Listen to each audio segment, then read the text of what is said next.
All right, welcome everyone to an introduction to artificial intelligence with Python. My name is Brian Yu, and in this class, we'll explore some of the ideas and techniques and algorithms that are at the foundation of artificial intelligence. Now, artificial intelligence covers a wide variety of types of techniques. Anytime you see a computer do something that appears to be intelligent or rational in some way, like recognizing someone's face in a photo, or being able to play a game better than people can, or being able to understand human language when we talk to our phones and they understand what we mean and are able to respond back to us, these are all examples of AI, or artificial intelligence. And in this class, we'll explore some of the ideas that make that AI possible.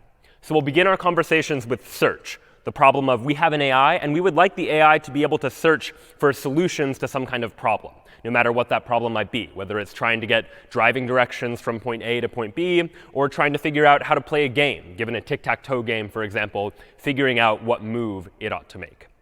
After that, we'll take a look at knowledge. Ideally, we want our AI to be able to know information, to be able to represent that information, and more importantly, to be able to draw inferences from that information, to be able to use the information it knows and draw additional conclusions. So we'll talk about how AI can be programmed in order to do just that. Then we'll explore the topic of uncertainty, talking about ideas of what happens if a computer isn't sure about a fact, but maybe is only sure with a certain probability. So we'll talk about some of the ideas behind probability and how computers can begin to deal with uncertain events in order to be a little bit more intelligent in that sense as well. After that, we'll turn our attention to optimization, problems of when the computer is trying to optimize for some sort of goal, especially in a situation where there might be multiple ways that a computer might solve a problem, but we're looking for a better way, or potentially the best way, if that's at all possible. Then we'll take a look at machine learning, or learning more generally, and looking at how when we have access to data, our computers can be programmed to be quite intelligent by learning from data and learning from experience, being able to perform a task better and better based on greater access to data. So your email, for example, where your email inbox somehow knows which of your emails are good emails and which of your emails are spam. These are all examples of computers being able to learn from past experiences and past data. We'll take a look, too, at how computers are able to draw inspiration from human intelligence, looking at the structure of the human brain and how neural networks can be a computer analog to that sort of idea, and how by taking advantage of a certain type of structure of a computer program, we can write neural networks that are able to perform tasks very, very effectively. And then finally, we'll turn our attention to language, not programming languages, but human languages that we speak every day, and taking a look at the challenges that come about as a computer tries to understand natural language, and how it is that some of the natural language processing that occurs in modern artificial intelligence can actually work. But today, we'll begin our conversation with search, this problem of trying to figure out what to do when we have some sort of situation that the computer is in, some sort of environment that an agent is in, so to speak, and we would like for that agent to be able to somehow look for a solution to that problem. Now, these problems can come in any number of different types of formats. One example, for instance, might be something like this classic 15 puzzle with the sliding tiles that you might have seen, where you're trying to slide the tiles in order to make sure that all the numbers line up in order. This is an example of what you might call a search problem. The 15 puzzle begins in an initially mixed up state, and we need some way of finding moves to make in order to return the puzzle to its solved state. But there are similar problems that you can frame in other ways. Trying to find your way through a maze, for example, is another example of a search problem. You begin in one place, you have some goal of where you're trying to get to, and you need to figure out the correct sequence of actions that will take you from that initial state to the goal. And while this is a little bit abstract, anytime we talk about maze solving in this class, you can translate it to something a little more real world, something like driving directions. If you ever wonder how Google Maps is able to figure out what is the best way for you to get from point A to point B and what turns to make at what time depending on traffic, for example, it's often some sort of search algorithm. You have an AI that is trying to get from an initial position to some sort of goal by taking some sequence of actions. So we'll start our conversations today by thinking about these types of search problems and what goes into solving a search problem like this in order for an AI to be able to find a good solution. In order to do so, though, we're going to need to introduce a little bit of terminology, some of which I've already used. But the first term we'll need to think about is an agent. An agent is just some entity that perceives its environment. It somehow is able to perceive the things around it and act on that environment in some way. So in the case of the driving directions, your agent might be some representation of a car that is trying to figure out what actions to take in order to arrive at a destination. In the case of the 15 puzzle with the sliding tiles, the agent might be the AI or the person that is trying to solve that puzzle, to try and figure out what tiles to move in order to get to that solution. Next, we introduce the idea of a state. A state is just some configuration of the agent in its environment. So in the 15 puzzle, for example, any state might be any one of these three, for example. A state is just some configuration of the tiles, and each of these states is different and is going to require a slightly different solution. A different sequence of actions will be needed in each one of these in order to get from this initial state to the goal, which is where we're trying to get. So the initial state then, what is that? The initial state is just the state where the agent begins. It is one such state where we're going to start from. And this is going to be the starting point for our search algorithm, so to speak. We're going to begin with this initial state and then start to reason about it, to think about what actions might we apply to that initial state in order to figure out how to get from the beginning to the end, from the initial position to whatever our goal happens to be. And how do we make our way from that initial position to the goal? Well, ultimately, it's via taking actions. Actions are just choices that we can make in any given state. And in AI, we're always going to try to formalize these ideas a little bit more precisely, such that we could program them a little bit more mathematically, so to speak. So this will be a recurring theme. And we can more precisely define actions as a function. We're going to effectively define a function called actions that takes an input s, where s is going to be some state that exists inside of our environment. And actions of s is going to take this state as input and return as output the set of all actions that can be executed in that state. And so it's possible that some actions are only valid in certain states and not in other states. And we'll see examples of that soon too. So in the case of the 15 puzzle, for example, there are generally going to be 4 possible actions that we can do most of the time. We can slide a tile to the right, slide a tile to the left, slide a tile up, or slide a tile down, for example. And those are going to be the actions that are available to us. So somehow our AI, our program, needs some encoding of the state, which is often going to be in some numerical format, and some encoding of these actions. But it also needs some encoding of the relationship between these things. How do the states and actions relate to one another? And in order to do that, we'll introduce to our AI a transition model, which will be a description of what state we get after we perform some available action in some other state. And again, we can be a little bit more precise about this, define this transition model a little bit more formally, again, as a function. The function is going to be a function called result that this time takes 2 inputs. Input number 1 is s, some state, and input number 2 is a, some action. And the output of this function result is it is going to give us the state that we get after we perform action a in state s. So let's take a look at an example to see more precisely what this actually means. Here's an example of a state of the 15 puzzle, for example. And here's an example of an action, sliding a tile to the right. What happens if we pass these as inputs to the result function? Again, the result function takes this board, this state, as its first input, and it takes an action as a second input. And of course, here, I'm describing things visually so that you can see visually what the state is and what the action is. In a computer, you might represent one of these actions as just some number that represents the action. Or if you're familiar with enums that allow you to enumerate multiple possibilities, it might be something like that. And this state might just be represented as an array or 2-dimensional array of all of these numbers that exist. But here, we're going to show it visually just so you can see it. But when we take this state and this action, pass it into the result function, the output is a new state. The state we get after we take a tile and slide it to the right, and this is the state we get as a result. If we had a different action and a different state, for example, and pass that into the result function, we'd get a different answer altogether. So the result function needs to take care of figuring out how to take a state and take an action and get what results. And this is going to be our transition model that describes how it is that states and actions are related to each other. If we take this transition model and think about it more generally and across the entire problem, we can form what we might call a state space, the set of all of the states we can get from the initial state via any sequence of actions by taking 0 or 1 or 2 or more actions in addition to that. So we could draw a diagram that looks something like this, where every state is represented here by a game board. And there are arrows that connect every state to every other state we can get to from that state. And the state space is much larger than what you see just here. This is just a sample of what the state space might actually look like. And in general, across many search problems, whether they're this particular 15 puzzle or driving directions or something else, the state space is going to look something like this. We have individual states and arrows that are connecting them. And oftentimes, just for simplicity, we'll simplify our representation of this entire thing as a graph, some sequence of nodes and edges that connect nodes. But you can think of this more abstract representation as the exact same idea. Each of these little circles or nodes is going to represent one of the states inside of our problem. And the arrows here represent the actions that we can take in any particular state, taking us from one particular state to another state, for example. All right.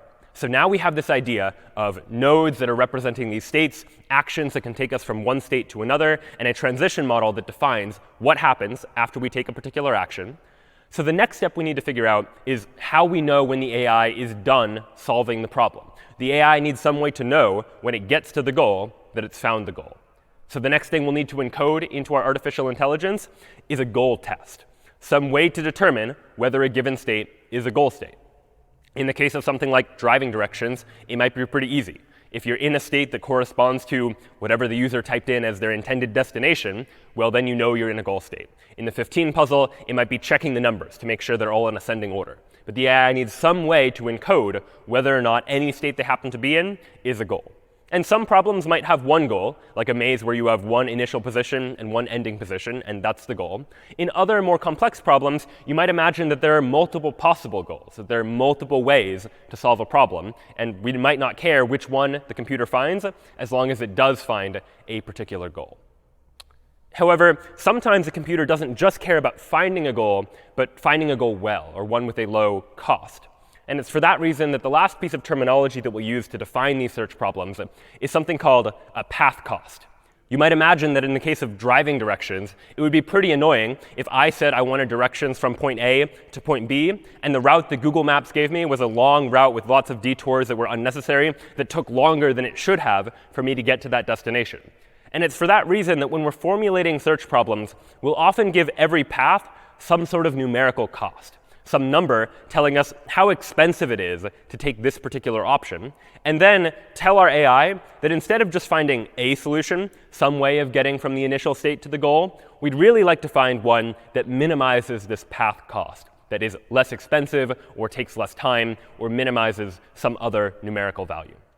We can represent this graphically if we take a look at this graph again and imagine that each of these arrows, each of these actions that we can take from one state to another state, has some sort of number associated with it, that number being the path cost of this particular action, where some of the costs for any particular action might be more expensive than the cost for some other action, for example.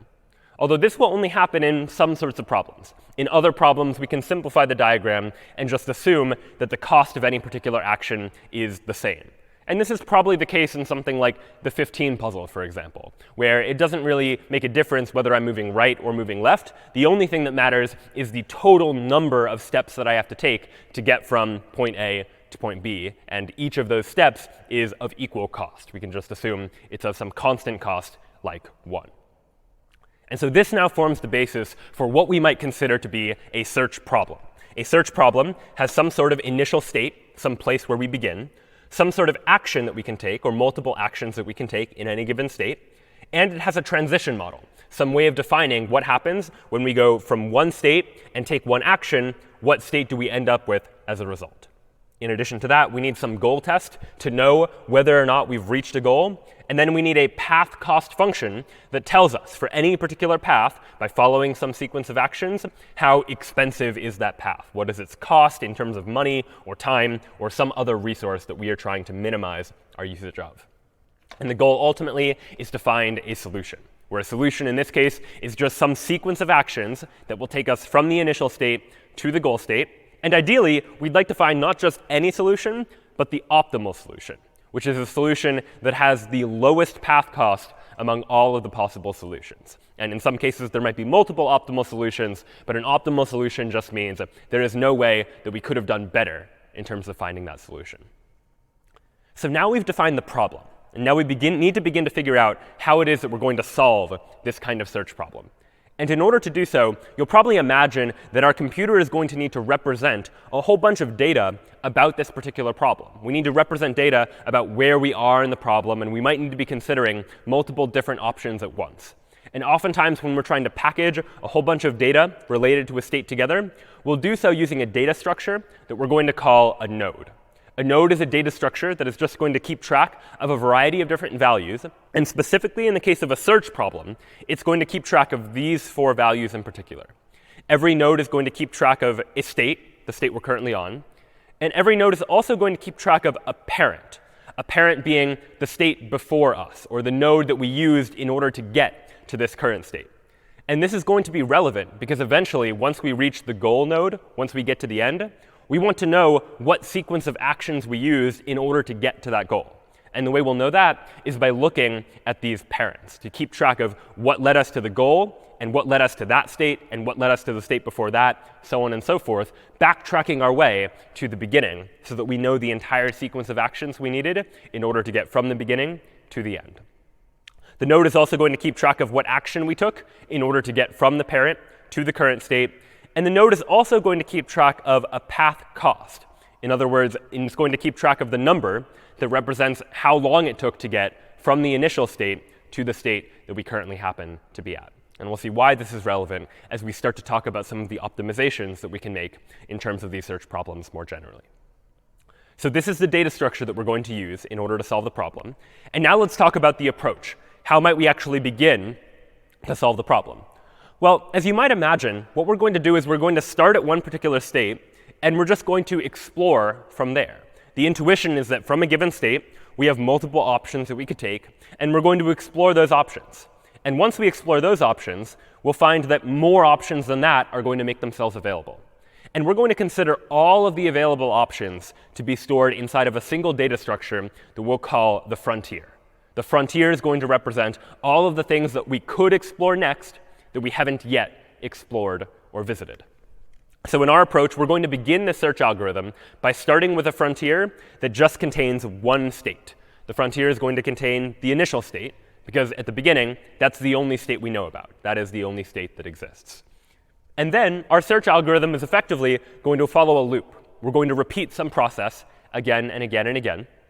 The first thing we're going to do is, if the frontier is empty, then there's no solution.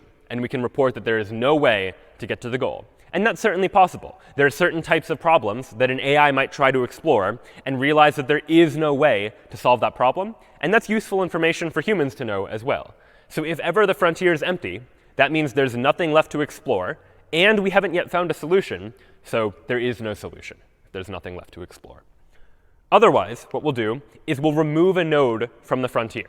So right now, at the beginning, the frontier just contains one node representing the initial state. But over time, the frontier might grow. It might contain multiple states. And so here, we're just going to remove a single node from that frontier. If that node happens to be a goal, then we found a solution. So we remove a node from the frontier and ask ourselves, is this the goal? And we do that by applying the goal test that we talked about earlier, asking if we're at the destination, or asking if all the numbers of the 15 puzzle happen to be in order. So if the node contains the goal, we found a solution. Great, we're done. And otherwise, what we'll need to do is we'll need to expand the node. And this is a term of art in artificial intelligence. To expand the node just means to look at all of the neighbors of that node. In other words, consider all of the possible actions that I could take from the state that this node is representing, and what nodes could I get to from there. We're going to take all of those nodes, the next nodes that I can get to from this current one I'm looking at, and add those to the frontier. And then we'll repeat this process.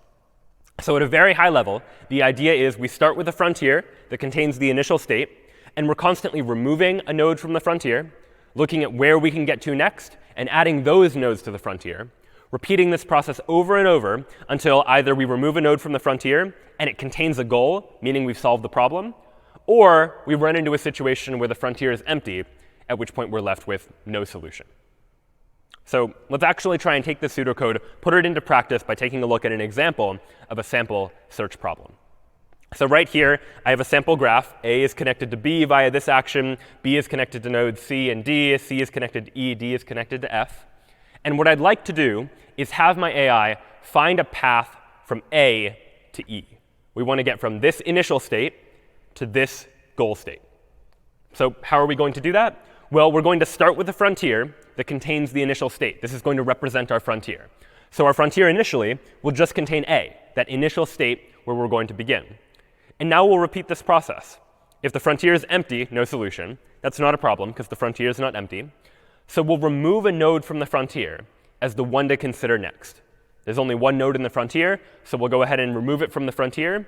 But now A, this initial node, this is the node we're currently considering. We follow the next step. We ask ourselves, is this node the goal? No, it's not. A is not the goal. E is the goal. So we don't return the solution. So instead, we go to this last step, expand the node, and add the resulting nodes to the frontier. What does that mean? Well, it means take this state A and consider where we could get to next. And after A, what we could get to next is only B. So that's what we get when we expand A. We find B, and we add B to the frontier. And now B is in the frontier, and we repeat the process again. We say, all right, the frontier is not empty, so let's remove B from the frontier. B is now the node that we're considering. We ask ourselves, is B the goal? No, it's not. So we go ahead and expand B and add its resulting nodes to the frontier. What happens when we expand B? In other words, what nodes can we get to from B? Well, we can get to C and D. So we'll go ahead and add C and D from the frontier. And now we have two nodes in the frontier, C and D. And we repeat the process again. We remove a node from the frontier. For now, I'll do so arbitrarily just by picking C. We'll see why later, how choosing which node you remove from the frontier is actually quite an important part of the algorithm. But for now, I'll arbitrarily remove C, say it's not the goal, so we'll add E, the next one, to the frontier. Then let's say I remove E from the frontier. And now I check, I'm currently looking at state E. Is it a goal state? It is, because I'm trying to find a path from A to E. So I would return the goal. And that now would be the solution, that I'm now able to return the solution, and I have found a path from A to E. So this is the general idea, the general approach of this search algorithm, to follow these steps, constantly removing nodes from the frontier until we're able to find a solution. So the next question you might reasonably ask is, what could go wrong here? What are the potential problems with an approach like this? And here's one example of a problem that could arise from this sort of approach. Imagine this same graph, same as before, with one change. The change being now, instead of just an arrow from A to B, we also have an arrow from B to A, meaning we can go in both directions. And this is true in something like the 15 puzzle, where when I slide a tile to the right, I could then slide a tile to the left to get back to the original position. I could go back and forth between A and B, and that's what these double arrows symbolize, the idea that from one state, I can get to another, and then I can get back. And that's true in many search problems.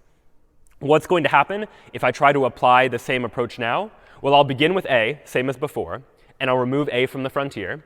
And then I'll consider where I can get to from A.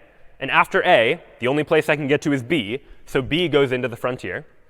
Then I'll say, all right, let's take a look at B. That's the only thing left in the frontier. Where can I get to from B? Before, it was just C and D.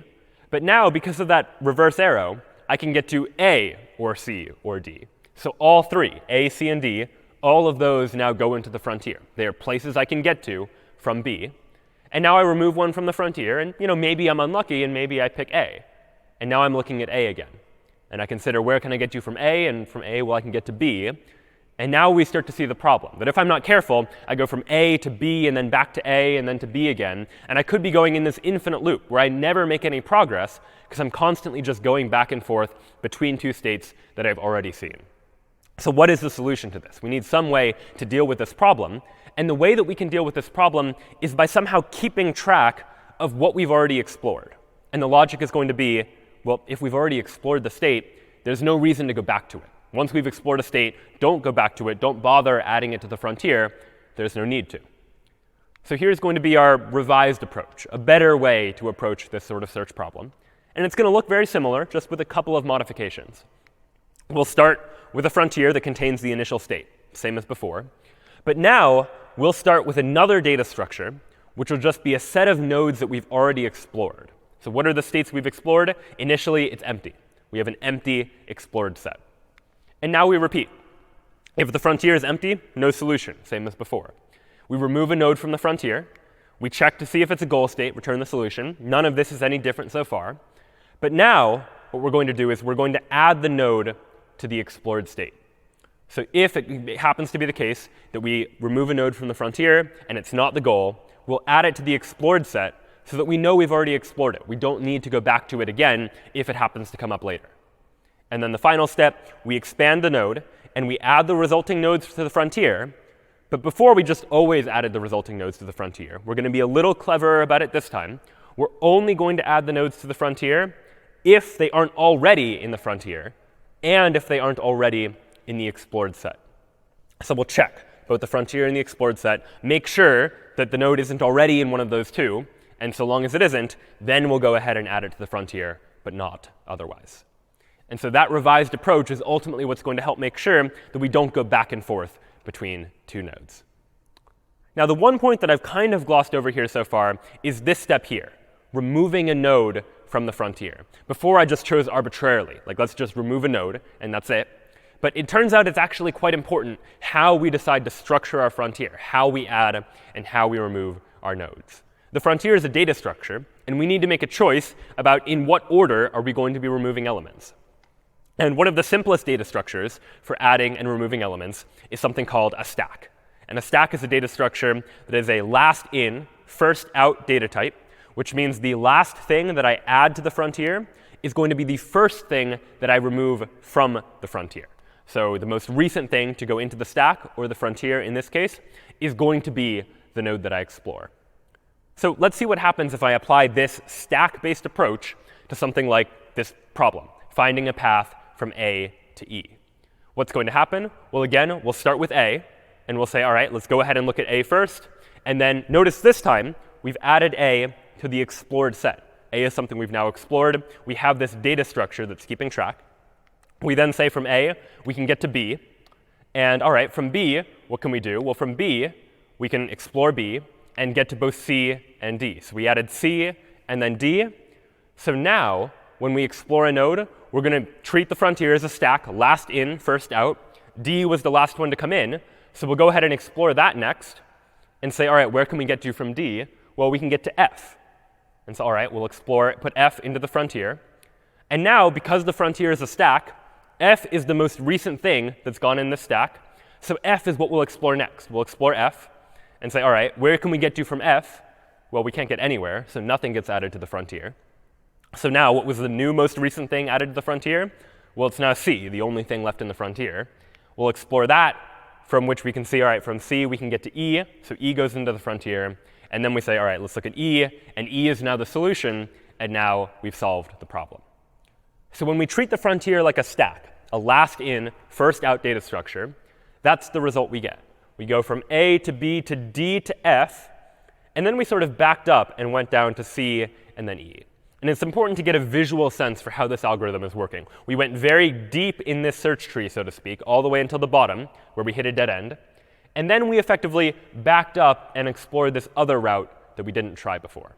And it's this going very deep in the search tree idea, this way the algorithm ends up working when we use a stack, that we call this version of the algorithm depth first search.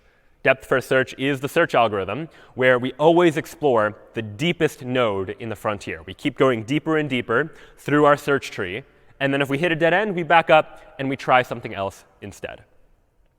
But depth first search is just one of the possible search options that we could use. It turns out that there's another algorithm called breadth first search, which behaves very similarly to depth first search with one difference. Instead of always exploring the deepest node in the search tree, the way that depth first search does, breadth first search is always going to explore the shallowest node in the frontier.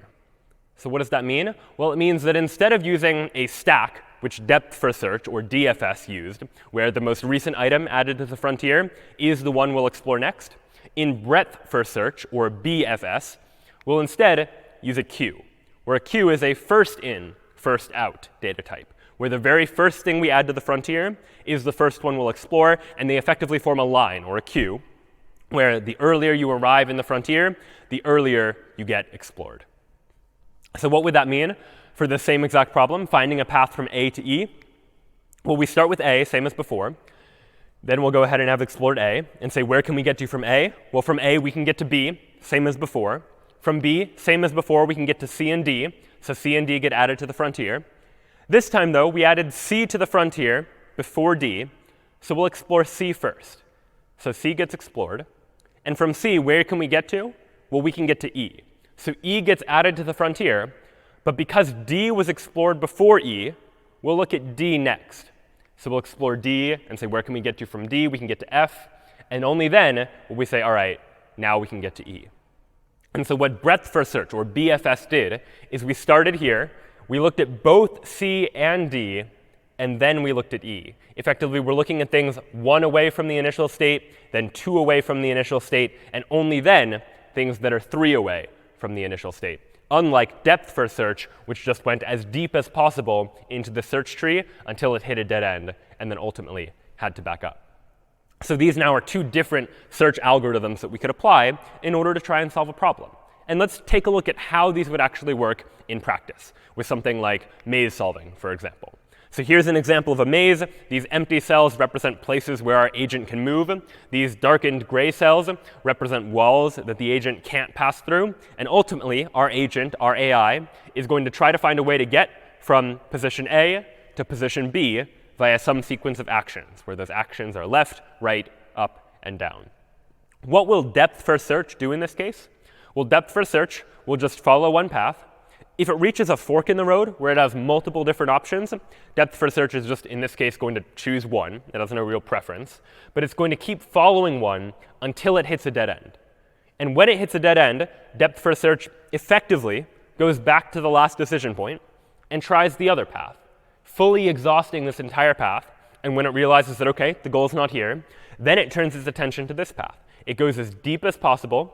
When it hits a dead end, it backs up and then tries this other path, keeps going as deep as possible down one particular path. And when it realizes that that's a dead end, then it'll back up and then ultimately find its way to the goal.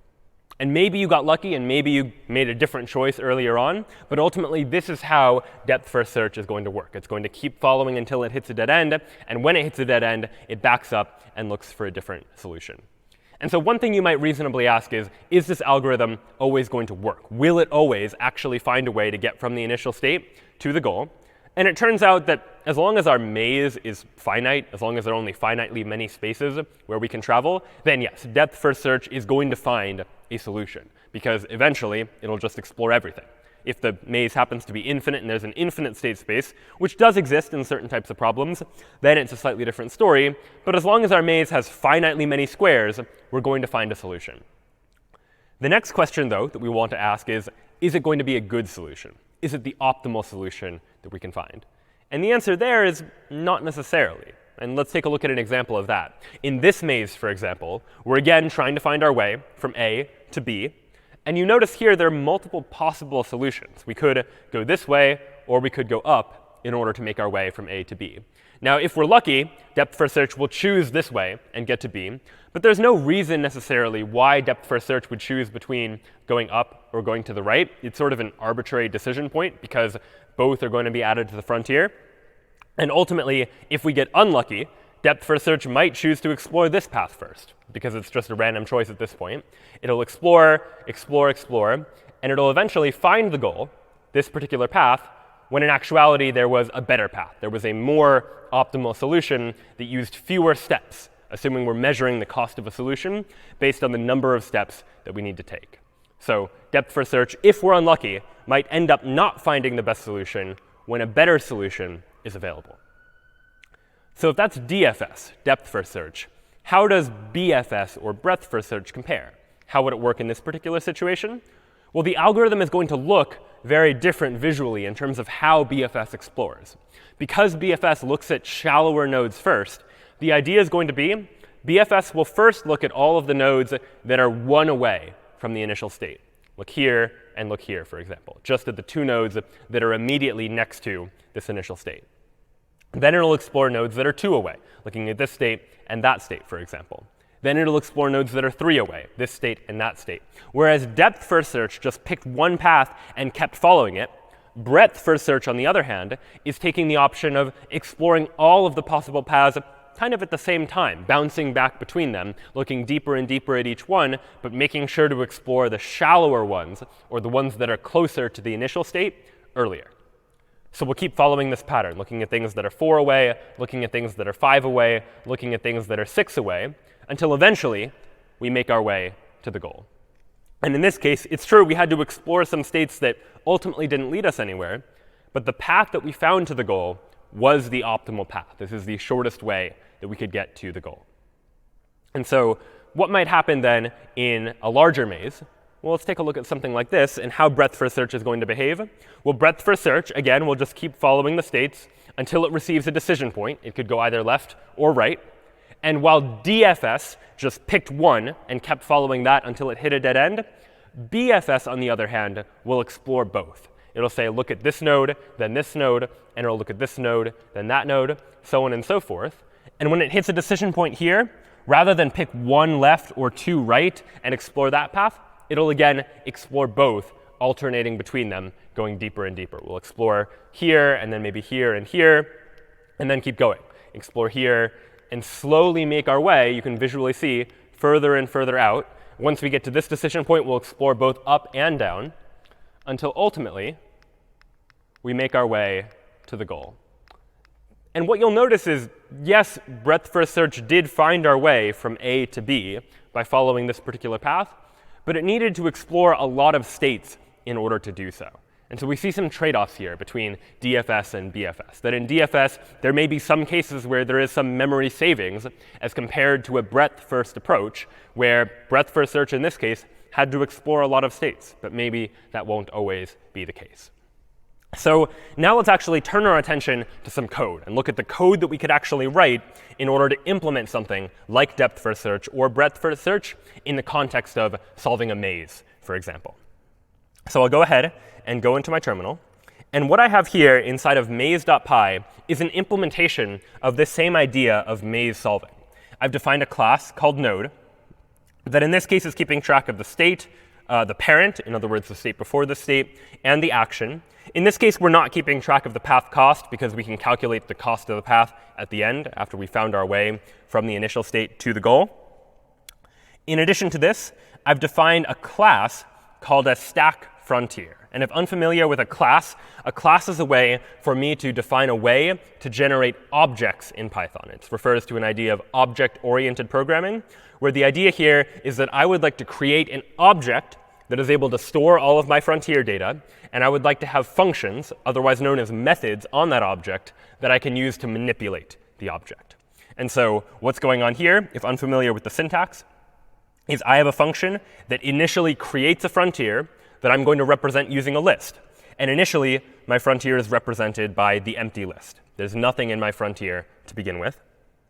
I have an add function that adds something to the frontier, as by appending it to the end of the list. I have a function that checks if the frontier contains a particular state. I have an empty function that checks if the frontier is empty. If the frontier is empty, that just means the length of the frontier is 0. And then I have a function for removing something from the frontier. I can't remove something from the frontier if the frontier is empty, so I check for that first.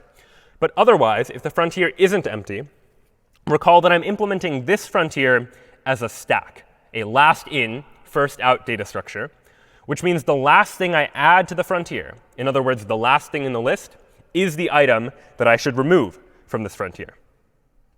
So what you'll see here is I have removed the last item of a list. And if you index into a Python list with -1, that gets you the last item in the list. Since 0 is the first item, -1 kind of wraps around and gets you to the last item in the list. So we give that the node. We call that node. We update the frontier here on line 28 to say, go ahead and remove that node that you just removed from the frontier. And then we return the node as a result. So this class here effectively implements the idea of a frontier. It gives me a way to add something to a frontier and a way to remove something from the frontier as a stack. I've also, just for good measure, implemented an alternative version of the same thing called a queue frontier, which, in parentheses, you'll see here, it inherits from a stack frontier, meaning it's going to do all the same things that the stack frontier did, except the way we remove a node from the frontier is going to be slightly different. Instead of removing from the end of the list, the way we would in a stack, we're instead going to remove from the beginning of the list. Self.frontier0 will get me the first node in the frontier, the first one that was added, and that is going to be the one that we return in the case of a queue. Then under here, I have a definition of a class called maze. This is going to handle the process of taking a sequence, a maze-like text file, and figuring out how to solve it. So it will take as input a text file that looks something like this, for example, where we see hash marks that are here representing walls, and I have the character A representing the starting position, and the character B representing the ending position. And you can take a look at the code for parsing this text file right now. That's the less interesting part. The more interesting part is this solve function here, where the solve function is going to figure out how to actually get from point A to point B. And here we see an implementation of the exact same idea we saw from a moment ago. We're going to keep track of how many states we've explored, just so we can report that data later. But I start with a node that represents just the start state. And I start with a frontier that in this case is a stack frontier. And given that I'm treating my frontier as a stack, you might imagine that the algorithm I'm using here is now depth first search, because depth first search, or DFS, uses a stack as its data structure. And initially, this frontier is just going to contain the start state. We initialize an explored set that initially is empty. There's nothing we've explored so far. And now here's our loop, that notion of repeating something again and again. First, we check if the frontier is empty by calling that empty function that we saw the implementation of a moment ago. And if the frontier is indeed empty, we'll go ahead and raise an exception, or a Python error, to say, sorry, there is no solution to this problem. Otherwise, we'll go ahead and remove a node from the frontier, as by calling frontier.remove, and update the number of states we've explored, because now we've explored one additional state. So we say self.numExplored plus equals 1, adding 1 to the number of states we've explored. Once we remove a node from the frontier, recall that the next step is to see whether or not it's the goal test. And in the case of the maze, the goal is pretty easy. I check to see whether the state of the node is equal to the goal. Initially, when I set up the maze, I set up this value called goal, which is a property of the maze, so I can just check to see if the node is actually the goal. And if it is the goal, then what I want to do is backtrack my way towards figuring out what actions I took in order to get to this goal. And how do I do that? Well, recall that every node stores its parent, the node that came before it that we used to get to this node, and also the action used in order to get there. So I can create this loop where I'm constantly just looking at the parent of every node and keeping track for all of the parents what action I took to get from the parent to this current node. So this loop is going to keep repeating this process of looking through all of the parent nodes until we get back to the initial state, which has no parent, where node.parent is going to be equal to none. As I do so, I'm going to be building up the list of all of the actions that I'm following and the list of all of the cells that are part of this solution. But I'll reverse them, because when I build it up, going from the goal back to the initial state, I'm building the sequence of actions from the goal to the initial state, but I want to reverse them in order to get the sequence of actions from the initial state to the goal. And that is ultimately going to be the solution. So all of that happens if the current state is equal to the goal. And otherwise, if it's not the goal, well, then I'll go ahead and add this state to the explored set to say, I've explored this state now. No need to go back to it if I come across it in the future. And then this logic here implements the idea of adding neighbors to the frontier. I'm saying, look at all of my neighbors, and I implemented a function called neighbors that you can take a look at. And for each of those neighbors, I'm going to check, is the state already in the frontier? Is the state already in the explored set? And if it's not in either of those, then I'll go ahead and add this new child node, this new node, to the frontier. So there's a fair amount of syntax here, but the key here is not to understand all the nuances of the syntax. So feel free to take a closer look at this file on your own to get a sense for how it is working. But the key is to see how this is an implementation of the same pseudocode, the same idea that we were describing a moment ago on the screen when we were looking at the steps that we might follow in order to solve this kind of search problem. So now let's actually see this in action. I'll go ahead and run maze.py on maze1.txt, for example. And what we'll see is here we have a printout of what the maze initially looked like. And then here down below is after we've solved it. We had to explore 11 states in order to do it, and we found a path from A to B. And in this program, I just happened to generate a graphical representation of this as well. So I can open up maze.png, which is generated by this program, that shows you where in the darker color here are the walls, red is the initial state, green is the goal, and yellow is the path that was followed. We found a path from the initial state to the goal. But now let's take a look at a more sophisticated maze to see what might happen instead. Let's look now at maze2.txt, where now here we have a much larger maze. Again, we're trying to find our way from point A to point B. But now you'll imagine that depth first search might not be so lucky. It might not get the goal on the first try. It might have to follow one path, then backtrack and explore something else a little bit later. So let's try this. We'll run python maze.py of maze2.txt, this time trying on this other maze. And now, depth first search is able to find a solution. Here, as indicated by the stars, is a way to get from A to B. And we can represent this visually by opening up this maze. Here's what that maze looks like. And highlighted in yellow is the path that was found from the initial state to the goal.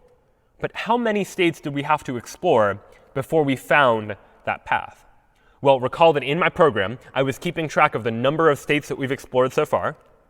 And so I can go back to the terminal and see that, all right, in order to solve this problem, we had to explore 399 different states.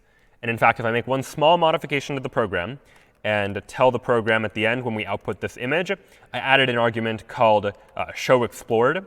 And if I set showExplored equal to true and rerun this program, python maze.py, running it on maze2, and then I open the maze, what you'll see here is highlighted in red are all of the states that had to be explored to get from the initial state to the goal. Depth first search, or DFS, didn't find its way to the goal right away. It made a choice to first explore this direction. And when it explored this direction, it had to follow every conceivable path all the way to the very end, even this long and winding one, in order to realize that, you know what, that's a dead end. And instead, the program needed to backtrack. After going this direction, it must have gone this direction. It got lucky here by just not choosing this path. But it got unlucky here, exploring this direction, exploring a bunch of states it didn't need to, and then likewise exploring all of this top part of the graph when it probably didn't need to do that either. So all in all, depth first search here really not performing optimally, or probably exploring more states than it needs to. It finds an optimal solution, the best path to the goal, but the number of states needed to explore in order to do so, the number of steps I had to take, that was much higher. So let's compare. How would breadth first search, or BFS, do on this exact same maze instead? And in order to do so, it's a very easy change. The algorithm for DFS and BFS is identical, with the exception of what data structure we use to represent the frontier. That in DFS, I used a stack frontier, last in, first out, whereas in BFS, I'm going to use a queue frontier, first in, first out, where the first thing I add to the frontier is the first thing that I remove. So I'll go back to the terminal, rerun this program on the same maze, and now you'll see that the number of states we had to explore was only 77, as compared to almost 400 when we used depth first search. And we can see exactly why. We can see what happened if we open up maze.png now and take a look. Again, yellow highlight is the solution that breadth first search found, which incidentally is the same solution that depth first search found. They're both finding the best solution, but notice all the white unexplored cells. There was much fewer states that needed to be explored in order to make our way to the goal, because breadth first search operates a little more shallowly. It's exploring things that are close to the initial state without exploring things that are further away. So if the goal is not too far away, then breadth first search can actually behave quite effectively on a maze that looks a little something like this. Now, in this case, both BFS and DFS ended up finding the same solution, but that won't always be the case. And in fact, let's take a look at one more example. For instance, maze3.txt. In maze3.txt, notice that here there are multiple ways that you could get from A to B. It's a relatively small maze, but let's look at what happens. If I use, and I'll go ahead and turn off showExplored, so we just see the solution. If I use BFS, breadth first search, to solve maze3.txt, well, then we find a solution. And if I open up the maze, here's the solution that we found. It is the optimal one. With just 4 steps, we can get from the initial state to what the goal happens to be. But what happens if we tried to use depth first search, or DFS, instead? Well, again, I'll go back up to my queue frontier, where queue frontier means that we're using breadth first search. And I'll change it to a stack frontier, which means that now we'll be using depth first search. I'll rerun python maze.py. And now you'll see that we find a solution, but it is not the optimal solution. This, instead, is what our algorithm finds. And maybe depth-first search would have found the solution. It's possible, but it's not guaranteed. That if we just happen to be unlucky, if we choose this state instead of that state, then depth-first search might find a longer route to get from the initial state to the goal. So we do see some trade-offs here, where depth-first search might not find the optimal solution. So at that point, it seems like breadth-first search is pretty good. Is that the best we can do, where it's going to find us the optimal solution, and we don't have to worry about situations where we might end up finding a longer path to the solution than what actually exists, where the goal is far away from the initial state, and we might have to take lots of steps in order to get from the initial state to the goal. What ended up happening is that this algorithm, BFS, ended up exploring basically the entire graph, having to go through the entire maze in order to find its way from the initial state to the goal state. What we'd ultimately like is for our algorithm to be a little bit more intelligent. And now what would it mean for our algorithm to be a little bit more intelligent in this case? Well, let's look back to where breadth-first search might have been able to make a different decision and consider human intuition in this process as well. Like, what might a human do when solving this maze that is different than what BFS ultimately chose to do? Well, the very first decision point that BFS made was right here, when it made 5 steps and ended up at a position where it had a fork in the road. It could either go left or it could go right. In these initial couple steps, there was no choice. There was only one action that could be taken from each of those states. And so the search algorithm did the only thing that any search algorithm could do, which is keep following that state after the next state. But this decision point is where things get a little bit interesting. Depth-first search, that very first search algorithm we looked at, chose to say, let's pick one path and exhaust that path. See if anything that way has the goal. And if not, then let's try the other way. Breadth-first search took the alternative approach of saying, you know what, let's explore things that are shallow, close to us first. Look left and right, then back left and back right, so on and so forth, alternating between our options in the hopes of finding something nearby. But ultimately, what might a human do if confronted with a situation like this of go left or go right? Well, a human might visually see that, all right, I'm trying to get to state B, which is way up there, and going right just feels like it's closer to the goal. Like, it feels like going right should be better than going left because I'm making progress towards getting to that goal. Now, of course, there are a couple of assumptions that I'm making here. I'm making the assumption that we can represent this grid as like a 2-dimensional grid where I know the coordinates of everything. I know that A is in coordinate 0, 0, and B is in some other coordinate pair, and I know what coordinate I'm at now. So I can calculate that, yeah, going this way, that is closer to the goal. And that might be a reasonable assumption for some types of search problems, but maybe not in others. But for now, we'll go ahead and assume that I know what my current coordinate pair is, and I know the coordinate, xy, of the goal that I'm trying to get to. And in this situation, I'd like an algorithm that is a little bit more intelligent, that somehow knows that I should be making progress towards the goal, and this is probably the way to do that, because in a maze, moving in the coordinate direction of the goal is usually, though not always, a good thing.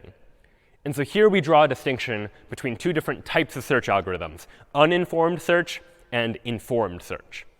Uninformed search algorithms are algorithms like DFS and BFS, the 2 algorithms that we just looked at, which are search strategies that don't use any problem-specific knowledge to be able to solve the problem.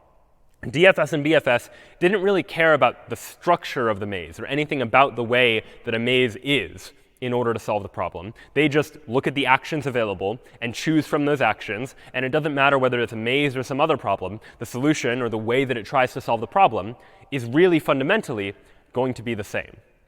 What we're going to take a look at now is an improvement upon uninformed search. We're going to take a look at informed search. Informed search are going to be search strategies that use knowledge specific to the problem to be able to better find a solution.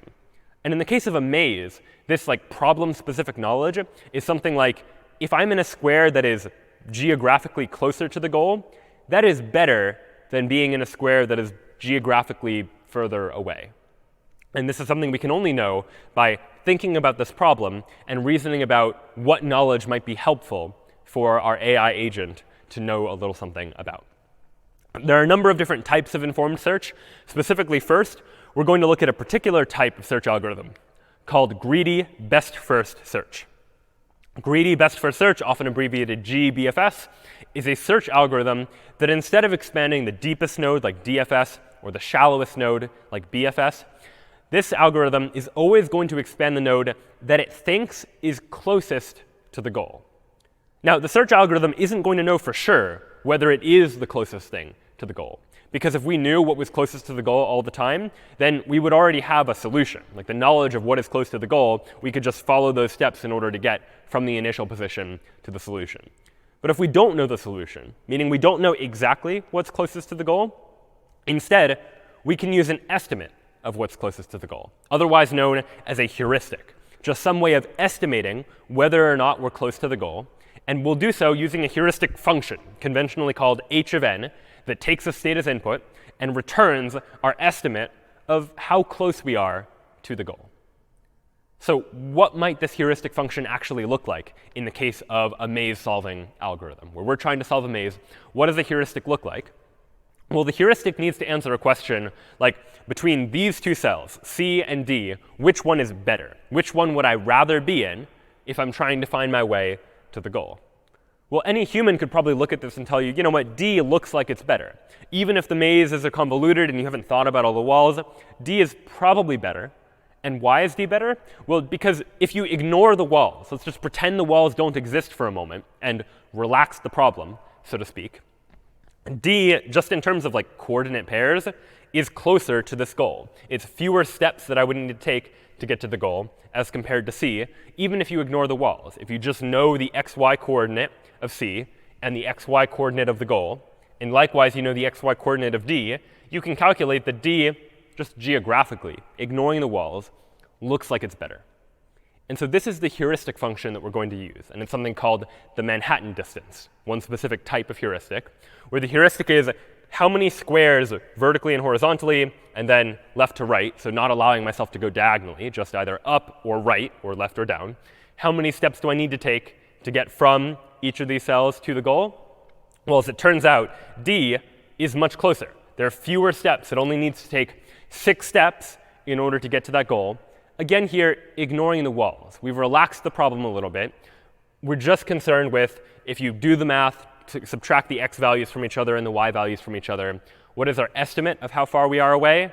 We can estimate that D is closer to the goal than C is. And so now we have an approach. We have a way of picking which node to remove from the frontier. And at each stage in our algorithm, we're going to remove a node from the frontier. We're going to explore the node if it has the smallest value for this heuristic function, if it has the smallest Manhattan distance to the goal. And so what would this actually look like? Well, let me first label this graph, label this maze, with a number representing the value of this heuristic function, the value of the Manhattan distance from any of these cells. So from this cell, for example, we're 1 away from the goal. From this cell, we're 2 away from the goal, 3 away, 4 away. Here, we're 5 away, because we have to go 1 to the right and then 4 up. From somewhere like here, the Manhattan distance is 2. We're only 2 squares away from the goal geographically, even though in practice we're going to have to take a longer path. But we don't know that yet. The heuristic is just some easy way to estimate how far we are away from the goal. And maybe our heuristic is overly optimistic. It thinks that, yeah, we're only 2 steps away, when in practice, when you consider the walls, it might be more steps. So the important thing here is that the heuristic isn't a guarantee of how many steps it's going to take. It is estimating. It's an attempt at trying to approximate. And it does seem generally the case that the squares that look closer to the goal have smaller values for the heuristic function than squares that are further away. So now, using greedy best first search, what might this algorithm actually do? Well, again, for these first 5 steps, there's not much of a choice. We start at this initial state A, and we say, all right, we have to explore these 5 states. But now we have a decision point. Now we have a choice between going left and going right. And before, when DFS and BFS would just pick arbitrarily, because it just depends on the order you throw these 2 nodes into the frontier, and we didn't specify what order you put them into the frontier, only the order you take them out. Here we can look at 13 and 11 and say that, all right, this square is a distance of 11 away from the goal according to our heuristic, according to our estimate. And this one we estimate to be 13 away from the goal. So between those two options, between these two choices, I'd rather have the 11. I'd rather be 11 steps away from the goal, so I'll go to the right. We're able to make an informed decision because we know a little something more about this problem. So then we keep following, 10, 9, 8. Between the two 7s, we don't really have much of a way to know between those, so then we do just have to make an arbitrary choice. And you know what? Maybe we choose wrong. But that's OK, because now we can still say, all right, let's try this 7. We say 7, 6. We have to make this choice, even though it increases the value of the heuristic function. But now we have another decision point between 6 and 8. And between those two, and really we're also considering this 13, but that's much higher. Between 6, 8, and 13, well, the 6 is the smallest value, so we'd rather take the 6. We're able to make an informed decision that going this way to the right is probably better than going down. So we turn this way, we go to 5, and now we find a decision point where we'll actually make a decision that we might not want to make, but there's unfortunately not too much of a way around this. We see 4 and 6. 4 looks closer to the goal, right? It's going up, and the goal is further up. So we end up taking that route, which ultimately leads us to a dead end. But that's OK, because we can still say, all right, now let's try the 6, and now follow this route that will ultimately lead us to the goal. And so this now is how greedy best first search might try to approach this problem, by saying whenever we have a decision between multiple nodes that we could explore, let's explore the node that has the smallest value of h of n, this heuristic function that is estimating how far I have to go. And it just so happens that in this case, we end up doing better in terms of the number of states we needed to explore than BFS needed to. BFS explored all of this section and all of that section, but we were able to eliminate that by taking advantage of this heuristic, this knowledge about how close we are to the goal, or some estimate of that idea. So this seems much better. So wouldn't we always prefer an algorithm like this over an algorithm like breadth first search? Well, maybe. One thing to take into consideration is that we need to come up with a good heuristic. How good the heuristic is going to affect how good this algorithm is. And coming up with a good heuristic can oftentimes be challenging. But the other thing to consider is to ask the question, just as we did with the prior two algorithms, is this algorithm optimal? Will it always find the shortest path from the initial state to the goal? And to answer that question, let's take a look at this example for a moment. Take a look at this example. Again, we're trying to get from A to B. And again, I've labeled each of the cells with their Manhattan distance from the goal, the number of squares up and to the right you would need to travel in order to get from that square to the goal. And let's think about, would greedy best first search that always picks the smallest number end up finding the optimal solution? So what is the shortest solution, and would this algorithm find it? And the important thing to realize is that right here is the decision point. We're estimated to be 12 away from the goal, and we have two choices. We can go to the left, which we estimate to be 13 away from the goal, or we can go up, where we estimate it to be 11 away from the goal. And between those two, greedy best first search is going to say the 11 looks better than the 13. And in doing so, greedy best first search will end up finding this path to the goal. But it turns out this path is not optimal. There is a way to get to the goal using fewer steps, and it's actually this way that ultimately involved fewer steps, even though it meant at this moment choosing the worst option between the two, or what we estimated to be the worst option based on the heuristics. And so this is what we mean by this is a greedy algorithm. It's making the best decision locally. At this decision point, it looks like it's better to go here than it is to go to the 13. But in the big picture, it's not necessarily optimal, that it might find a solution when in actuality there was a better solution available. So we would like some way to solve this problem. We like the idea of this heuristic, of being able to estimate the path, the distance between us and the goal. And that helps us to be able to make better decisions and to eliminate having to search through entire parts of this state space. But we would like to modify the algorithm so that we can achieve optimality, so that it can be optimal. And what is the way to do this? What is the intuition here? Well, let's take a look at this problem. In this initial problem, greedy best first search found us this solution here, this long path. And the reason why it wasn't great is because, yes, the heuristic numbers went down pretty low, but later on, they started to build back up. They built back 8, 9, 10, 11, all the way up to 12 in this case. And so how might we go about trying to improve this algorithm? Well, one thing that we might realize is that if we go all the way through this algorithm, through this path, and we end up going to the 12, and we've had to take this many steps, like who knows how many steps that is, just to get to this 12, we could have also, as an alternative, taken much fewer steps, just 6 steps, and ended up at this 13 here. And yes, 13 is more than 12, so it looks like it's not as good, but it required far fewer steps. Right? It only took 6 steps to get to this 13 versus many more steps to get to this 12. And while greedy best first search says, oh, well, 12 is better than 13, so pick the 12, we might more intelligently say, I'd rather be somewhere that heuristically looks like it takes slightly longer if I can get there much more quickly. And we're going to encode that idea, this general idea, into a more formal algorithm known as A-star search. A-star search is going to solve this problem by, instead of just considering the heuristic, also considering how long it took us to get to any particular state. So the distinction is greedy best first search. If I am in a state right now, the only thing I care about is what is the estimated distance, the heuristic value, between me and the goal. Whereas A-star search will take into consideration 2 pieces of information. It'll take into consideration how far do I estimate I am from the goal, but also how far did I have to travel in order to get here, because that is relevant too. So we'll search algorithms by expanding the node with the lowest value of g of n plus h of n.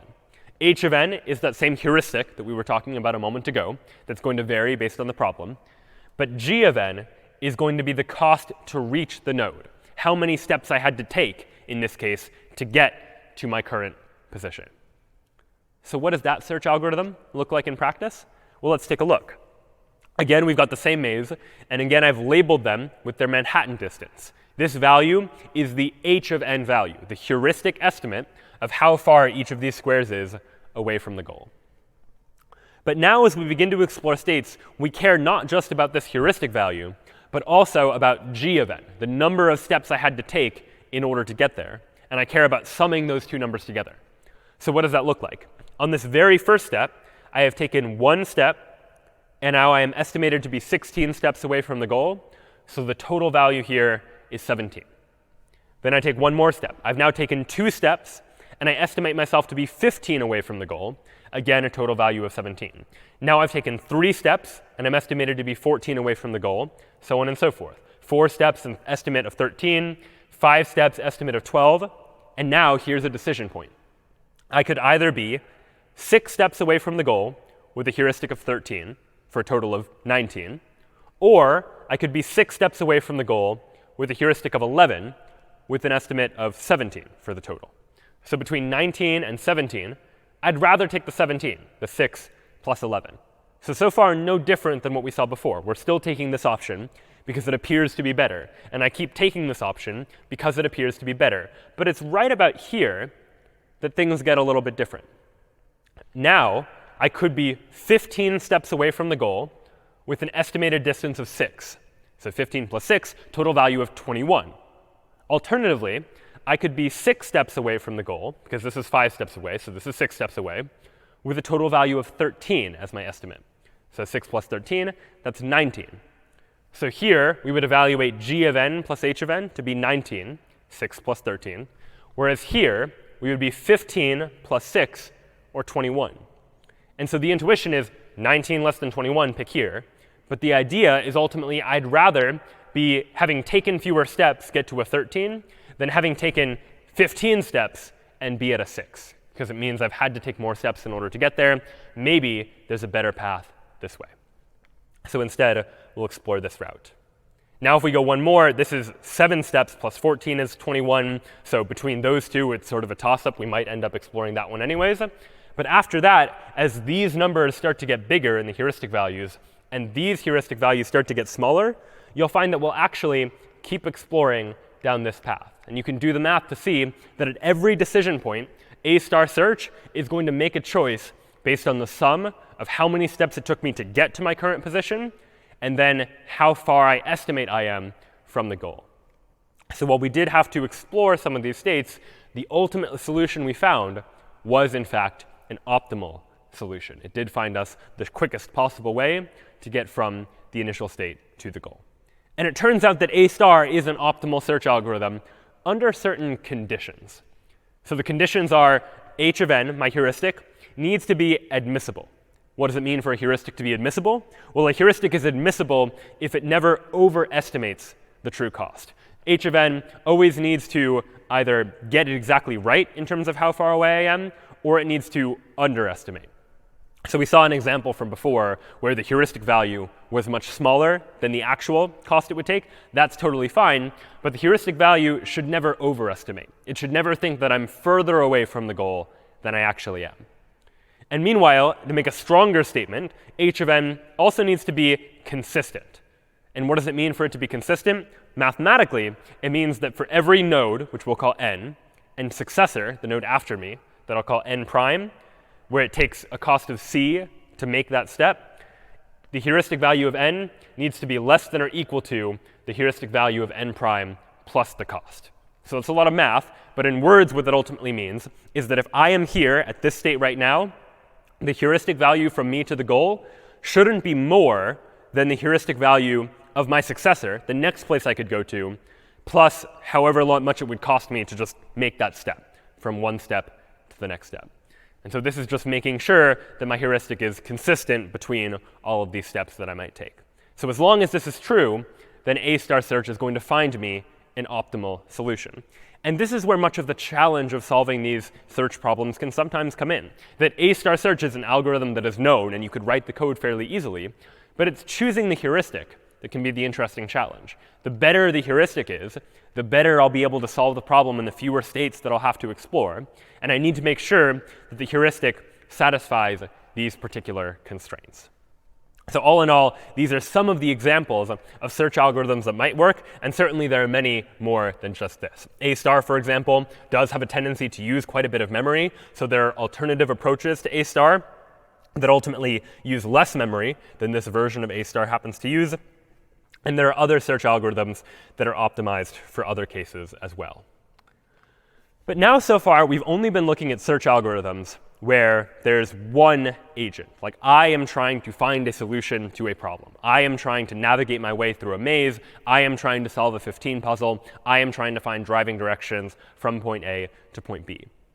Sometimes in search situations, though, we'll enter an adversarial situation, where I am an agent trying to make intelligent decisions, and there's someone else who is fighting against me, so to speak, that has opposite objectives, someone where I am trying to succeed, someone else that wants me to fail. And this is most popular in something like a game like tic-tac-toe, where we've got this 3x3 grid, and X and O take turns either writing an X or an O in any one of these squares, and the goal is to get 3 X's in a row if you're the X player, or 3 O's in a row if you're the O player. And computers have gotten quite good at playing games, tic-tac-toe very easily, but even more complex games. And so you might imagine, what does an intelligent decision in a game look like?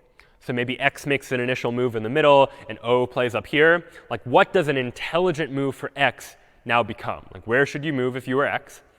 And it turns out there are a couple of possibilities. But if an AI is playing this game optimally, then the AI might play somewhere like the upper right, where in this situation, O has the opposite objective of X. X is trying to win the game, to get 3 in a row diagonally here. And O is trying to stop that objective, opposite of the objective. And so O is going to place here to try to block. But now X has a pretty clever move. X can make a move like this, where now X has 2 possible ways that X can win the game. X could win the game by getting 3 in a row across here, or X could win the game by getting 3 in a row vertically this way.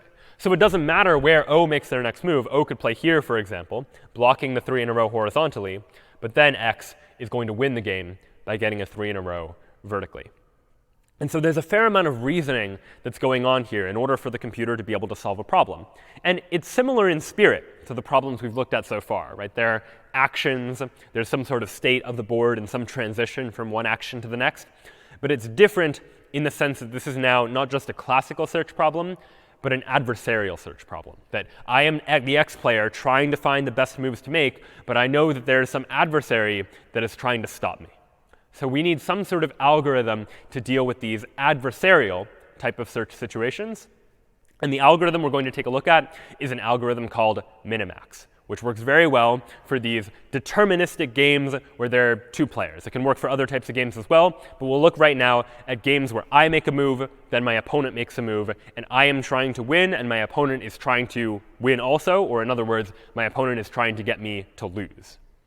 And so what do we need in order to make this algorithm work? Well, anytime we try and translate this human concept of like playing a game, winning and losing, to a computer, we want to translate it in terms that the computer can understand. And ultimately, the computer really just understands numbers. And so we want some way of translating a game of x's and o's on a grid to something numerical, something the computer can understand. The computer doesn't normally understand notions of like win or lose, but it does understand the concept of like bigger and smaller. And so what we might do is we might take each of the possible ways that a tic-tac-toe game can unfold and assign a value or a utility to each one of those possible ways. And in a tic-tac-toe game, and in many types of games, there are three possible outcomes. The outcomes are O wins, X wins, or nobody wins. So player 1 wins, player 2 wins, or nobody wins. And for now, let's go ahead and assign each of these possible outcomes a different value. We'll say O winning, that'll have a value of -1. Nobody winning, that'll have a value of 0. And X winning, that will have a value of 1. So we've just assigned numbers to each of these three possible outcomes. And now we have two players. We have the X player and the O player. And we're going to go ahead and call the X player the max player. And we'll call the O player the min player. And the reason why is because in the minimax algorithm, the max player, which in this case is X, is aiming to maximize the score. Right? These are the possible options for the score, -1, 0, and 1. X wants to maximize the score, meaning if at all possible, X would like this situation where X wins the game and we give it a score of 1. But if this isn't possible, if X needs to choose between these two options, -1, meaning O winning, or 0, meaning nobody winning, X would rather that nobody wins, score of 0, than a score of -1, O winning. So this notion of winning and losing and tying has been reduced mathematically to just this idea of try and maximize the score. The X player always wants the score to be bigger. And on the flip side, the min player, in this case O, is aiming to minimize the score. The O player wants the score to be as small as possible. So now we've taken this game of X's and O's and winning and losing and turned it into something mathematical, something where X is trying to maximize the score, O is trying to minimize the score. Let's now look at all of the parts of the game that we need in order to encode it in an AI so that an AI can play a game like tic-tac-toe. So the game is going to need a couple of things. We'll need some sort of initial state that we'll in this case call S0, which is how the game begins, like an empty tic-tac-toe board, for example. We'll also need a function called player, where the player function is going to take as input a state, here represented by S, and the output of the player function is going to be which player's turn is it. Right? We need to be able to give a tic-tac-toe board to the computer, run it through a function, and that function tells us whose turn it is. We'll need some notion of actions that we can take. We'll see examples of that in just a moment. We need some notion of a transition model, same as before. If I have a state and I take an action, I need to know what results as a consequence of it. I need some way of knowing when the game is over. So this is equivalent to kind of like a goal test, but I need some terminal test, some way to check to see if a state is a terminal state, where a terminal state means the game is over. In the classic game of tic-tac-toe, a terminal state means either someone has gotten 3 in a row or all of the squares of the tic-tac-toe board are filled. Either of those conditions make it a terminal state. In a game of chess, it might be something like when there is checkmate, or if checkmate is no longer possible, that becomes a terminal state. And then finally, we'll need a utility function, a function that takes a state and gives us a numerical value for that terminal state. Some way of saying if X wins the game, that has a value of 1. If O has won the game, that has a value of -1. If nobody has won the game, that has a value of 0. So let's take a look at each of these in turn. The initial state, we can just represent in tic-tac-toe as the empty game board. This is where we begin. It's the place from which we begin this search. And again, I'll be representing these things visually, but you can imagine this really just being like an array or a two-dimensional array of all of these possible squares. Then we need the player function that, again, takes a state and tells us whose turn it is. Assuming x makes the first move, if I have an empty game board, then my player function is going to return x. And if I have a game board where x has made a move, then my player function is going to return O. The player function takes a tic-tac-toe game board and tells us whose turn it is. Next up, we'll consider the actions function. The actions function, much like it did in classical search, takes a state and gives us the set of all of the possible actions we can take in that state. So let's imagine it's O's turn to move in a game board that looks like this. What happens when we pass it into the actions function? So the actions function takes this state of the game as input, and the output is a set of possible actions. It's a set of, I could move in the upper left, or I could move in the bottom middle. Those are the two possible action choices that I have when I begin in this particular state. Now, just as before, when we had states and actions, we need some sort of transition model to tell us when we take this action in the state, what is the new state that we get? And here, we define that using the result function that takes a state as input as well as an action. And when we apply the result function to this state, saying that let's let O move in this upper left corner, the new state we get is this resulting state, where O is in the upper left corner. And now this seems obvious to someone who knows how to play tic-tac-toe. Like, of course, you play in the upper left corner, that's the board you get. But all of this information needs to be encoded into the AI. The AI doesn't know how to play tic-tac-toe until you tell the AI how the rules of tic-tac-toe work. And this function, defining this function here, allows us to tell the AI how this game actually works and how actions actually affect the outcome of the game. So the AI needs to know how the game works. The AI also needs to know when the game is over, as by defining a function called terminal that takes as input a state s, such that if we take a game that is not yet over, pass it into the terminal function, the output is false. The game is not over. But if we take a game that is over, because x has gotten 3 in a row along that diagonal, pass that into the terminal function, then the output is going to be true, because the game now is, in fact, over. And finally, we've told the AI how the game works in terms of what moves can be made and what happens when you make those moves. We've told the AI when the game is over. Now we need to tell the AI what the value of each of those states is. And we do that by defining this utility function that takes a state s and tells us the score, or the utility, of that state. So again, we said that if x wins the game, that utility is a value of 1, whereas if O wins the game, then the utility of that is -1. And the AI needs to know, for each of these terminal states where the game is over, what is the utility of that state. So if I give you a game board like this, where the game is in fact over, and I ask the AI to tell me what the value of that state is, it could do so. The value of the state is 1. Where things get interesting, though, is if the game is not yet over. Let's imagine a game board like this. We're in the middle of the game. It's O's turn to make a move. So how do we know it's O's turn to make a move? We can calculate that using the player function. We can say player of s, pass in the state. O is the answer, so we know it's O's turn to move. And now, what is the value of this board, and what action should O take? Well, that's going to depend. We have to do some calculation here. And this is where the minimax algorithm really comes in. Recall that x is trying to maximize the score, which means that O is trying to minimize the score. O would like to minimize the total value that we get at the end of the game.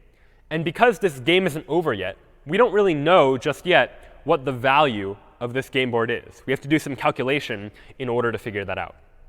And so how do we do that kind of calculation? Well, in order to do so, we're going to consider, just as we might in a classical search situation, what actions could happen next, and what states will that take us to. And it turns out that in this position, there are only 2 open squares, which means there are only 2 open places where O can make a move. O could either make a move in the upper left, or O could make a move in the bottom middle. And Minimax doesn't know right out of the box which of those moves is going to be better, so it's going to consider both. But now we sort of run into the same situation. Now I have 2 more game boards, neither of which is over. What happens next? And now it's in this sense that Minimax is what we'll call a recursive algorithm. It's going to now repeat the exact same process, although now considering it from the opposite perspective. It's as if I am now going to put myself, if I am the O player, I am going to put myself in my opponent's shoes, my opponent as the X player, and consider what would my opponent do if they were in this position? What would my opponent do, the X player, if they were in that position? And what would then happen? Well, the other player, my opponent, the x player, is trying to maximize the score, whereas I am trying to minimize the score as the O player. So x is trying to find the maximum possible value that they can get. And so what's going to happen? Well, from this board position, x only has one choice. X is going to play here, and they're going to get 3 in a row. And we know that that board, x winning, that has a value of 1. If x wins the game, the value of that game board is 1. And so from this position, if this state can only ever lead to this state, it's the only possible option, and this state has a value of 1, then the maximum possible value that the x player can get from this game board is also 1. From here, the only place we can get is to a game with a value of 1, so this game board also has a value of 1. Now we consider this one over here. What's going to happen now? Well, x needs to make a move. The only move x can make is in the upper left, so x will go there. And in this game, no one wins the game. Nobody has 3 in a row, so the value of that game board is 0. Nobody's won. And so again, by the same logic, if from this board position, the only place we can get to is a board where the value is 0, then this state must also have a value of 0. And now here comes the choice part, the idea of trying to minimize. I, as the O player, now know that if I make this choice, moving in the upper left, that is going to result in a game with a value of 1, assuming everyone plays optimally. And if I instead play in the lower middle, choose this fork in the road, that is going to result in a game board with a value of 0. I have 2 options. I have a 1 and a 0 to choose from, and I need to pick. And as the min player, I would rather choose the option with the minimum value. So whenever a player has multiple choices, the min player will choose the option with the smallest value. The max player will choose the option with the largest value. Between the 1 and the 0 is smaller, meaning I'd rather tie the game than lose the game. And so this game board, we'll say, also has a value of 0, because if I am playing optimally, I will pick this fork in the road. I'll place my O here to block x's 3 in a row. X will move in the upper left, and the game will be over, and no one will have won the game. So this is now the logic of minimax, to consider all of the possible options that I can take, all of the actions that I can take, and then to put myself in my opponent's shoes. I decide what move I'm going to make now by considering what move my opponent will make on the next turn. And to do that, I consider what move I would make on the turn after that, so on and so forth, until I get all the way down to the end of the game, to one of these so-called terminal states. In fact, this very decision point, where I am trying to decide as the O player what to make a decision about, might have just been a part of the logic that the X player, my opponent, was using the move before me. This might be part of some larger tree where X is trying to make a move in this situation and needs to pick between 3 different options in order to make a decision about what to happen. And the further and further away we are from the end of the game, the deeper this tree has to go, because every level in this tree is going to correspond to one move or action that I take, one move or action that my opponent takes in order to decide what happens. And in fact, it turns out that if I am the X player in this position, and I recursively do the logic and see I have a choice, 3 choices in fact, one of which leads to a value of 0. If I play here, then if everyone plays optimally, the game will be a tie. If I play here, then O is going to win, and I'll lose playing optimally. Or here, where I, the X player, can win, well, between a score of 0 and -1 and 1, I'd rather pick the board with a value of 1, because that's the maximum value I can get. And so this board would also have a maximum value of 1. And so this tree can get very, very deep, especially as the game starts to have more and more moves. And this logic works not just for tic-tac-toe, but any of these sorts of games where I make a move, my opponent makes a move, and ultimately we have these adversarial objectives. And we can simplify the diagram into a diagram that looks like this. This is a more abstract version of the minimax tree, where these are each states, but I'm no longer representing them as exactly like tic-tac-toe boards. This is just representing some generic game that might be tic-tac-toe, might be some other game altogether. Any of these green arrows that are pointing up, that represents a maximizing state. I would like the score to be as big as possible. And any of these red arrows pointing down, those are minimizing states, where the player is the min player, and they are trying to make the score as small as possible. So if you imagine in this situation, I am the maximizing player, this player here, and I have 3 choices. One choice gives me a score of 5, one choice gives me a score of 3, and one choice gives me a score of 9. Well, then between those 3 choices, my best option is to choose this 9 over here, the score that maximizes my options out of all of the 3 options. And so I can give this state a value of 9, because among my 3 options, that is the best choice that I have available to me. So that's my decision now. You imagine it's like 1 move away from the end of the game. But then you could also ask a reasonable question, what might my opponent do 2 moves away from the end of the game? My opponent is the minimizing player. They are trying to make the score as small as possible. Imagine what would have happened if they had to pick which choice to make. One choice leads us to this state, where I, the maximizing player, am going to opt for 9, the biggest score that I can get. And 1 leads to this state, where I, the maximizing player, would choose 8, which is then the largest score that I can get. Now the minimizing player, forced to choose between a 9 or an 8, is going to choose the smallest possible score, which in this case is an 8. And that is then how this process would unfold. That the minimizing player in this case considers both of their options, and then all of the options that would happen as a result of that. So this now is a general picture of what the minimax algorithm looks like. Let's now try to formalize it using a little bit of pseudocode. So what exactly is happening in the minimax algorithm? Well, given a state S, we need to decide what to happen.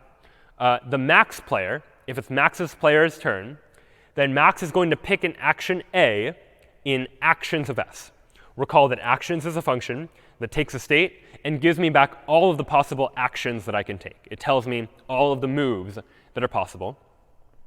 The Max player is going to specifically pick an action A in this set of actions that gives me the highest value of min value of result of S and A. So what does that mean? Well, it means that I want to make the option that gives me the highest score of all of the actions A. But what score is that going to have?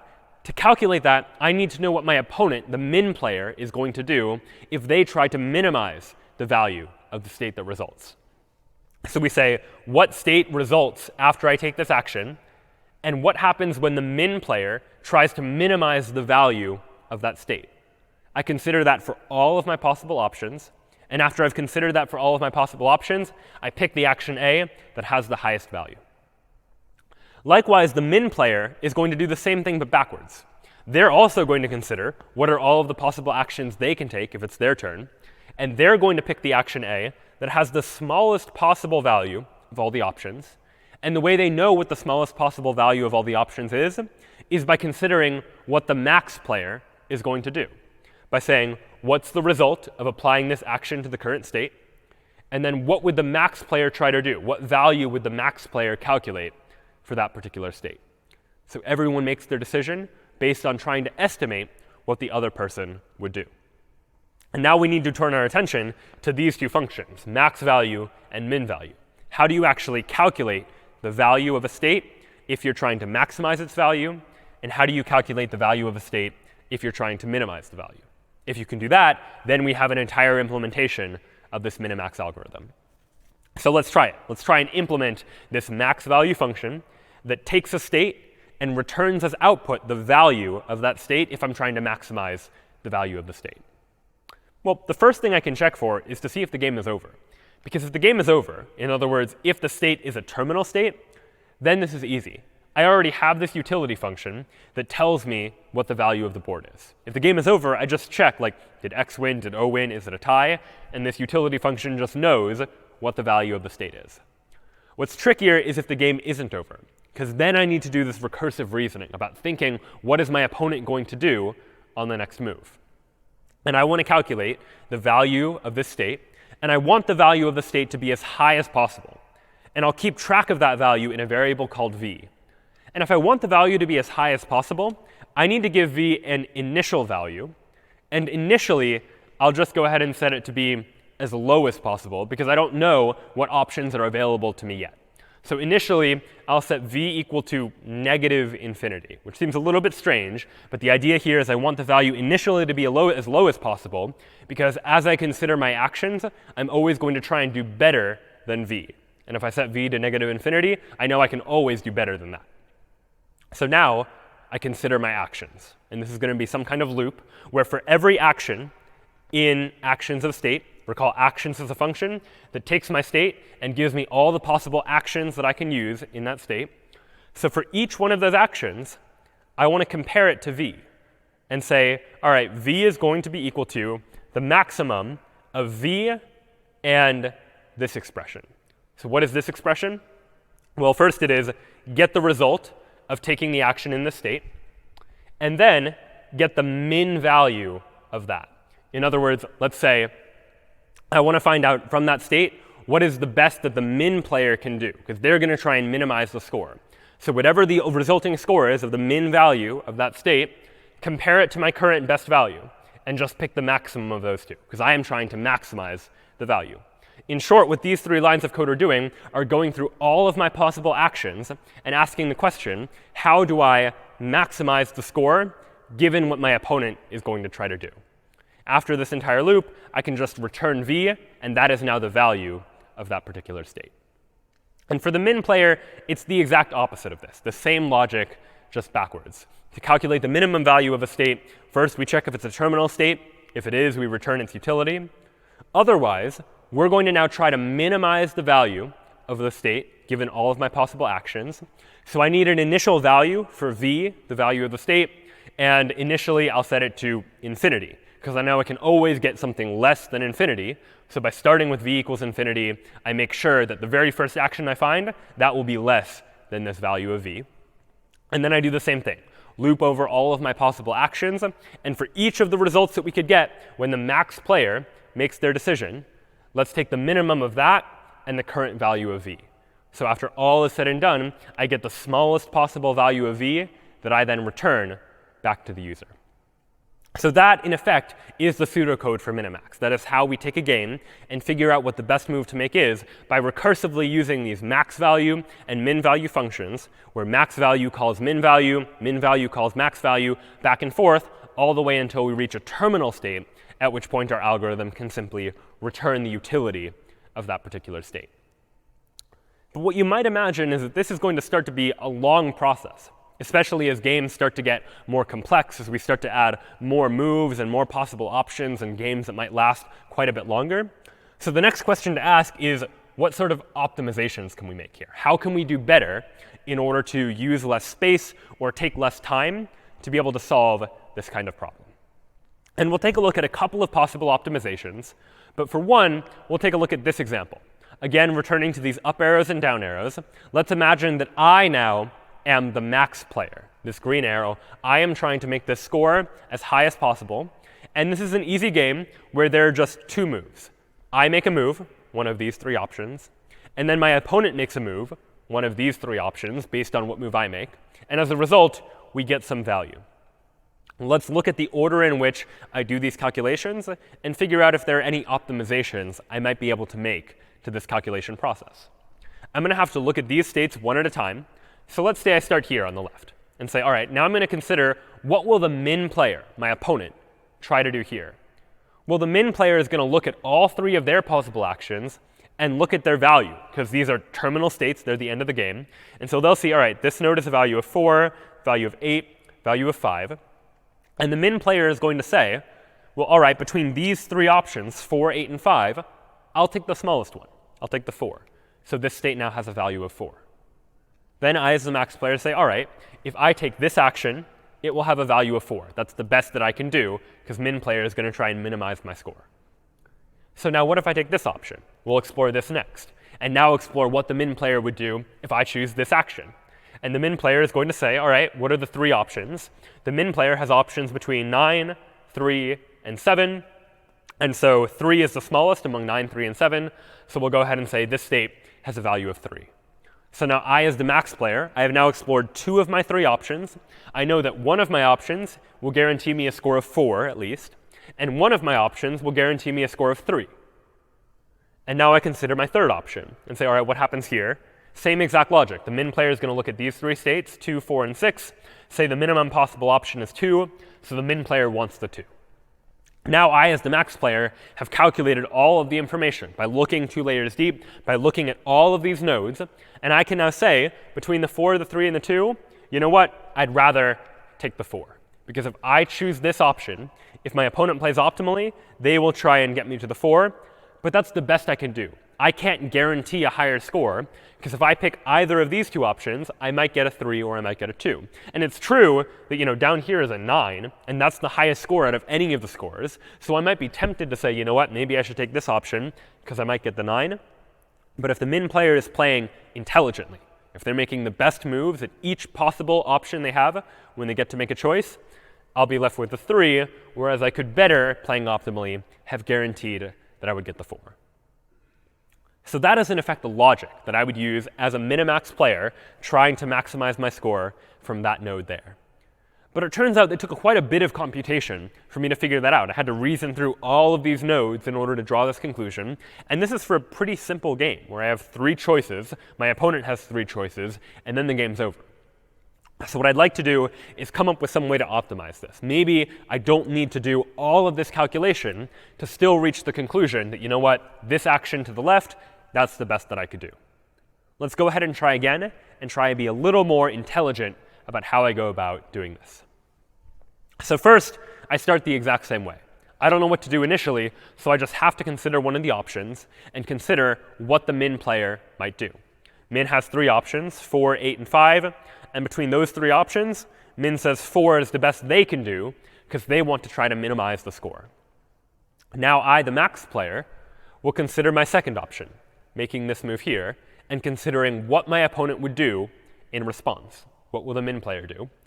Well, the min player is going to, from that state, look at their options. And I would say, all right, 9 is an option, 3 is an option.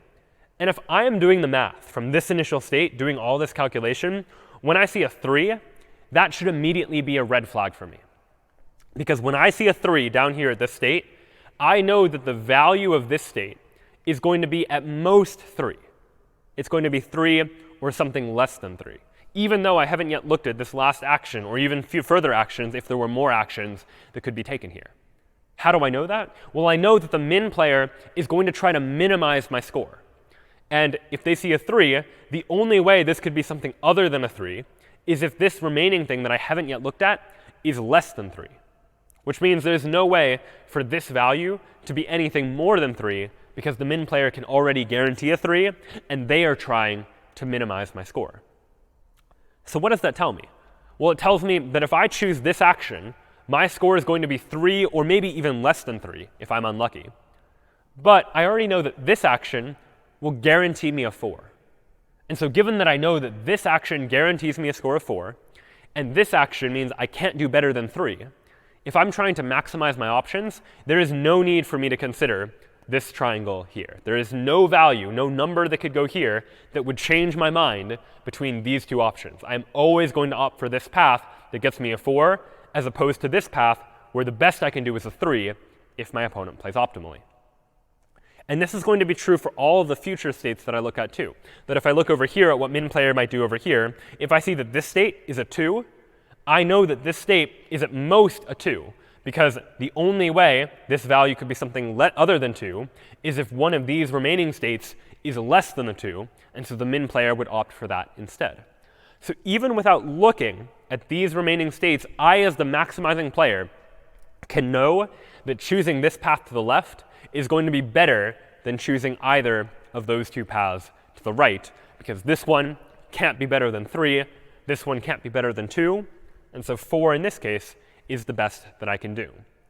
So in order to do this, and I can say now that this state has a value of 4. So in order to do this type of calculation, I was doing a little bit more bookkeeping, keeping track of things, keeping track all the time of what is the best that I can do, what is the worst that I can do, and for each of these states saying, all right, well, if I already know that I can get a 4, then if the best I can do at this state is a 3, no reason for me to consider it. I can effectively prune this leaf and anything below it from the tree. And it's for that reason that this approach, this optimization to minimax, is called alpha-beta pruning. Alpha and beta stand for these 2 values that you'll have to keep track of the best you can do so far and the worst you can do so far. And pruning is the idea of if I have a big, long, deep search tree, I might be able to search it more efficiently if I don't need to search through everything, if I can remove some of the nodes to try and optimize the way that I look through this entire search space. So alpha-beta pruning can definitely save us a lot of time as we go about the search process by making our searches more efficient. But even then, it's still not great as games get more complex. Tic-tac-toe, fortunately, is a relatively simple game, and we might reasonably ask a question like, how many total possible tic-tac-toe games are there? You can think about it. You can try and estimate, how many moves are there at any given point, how many moves long can the game last.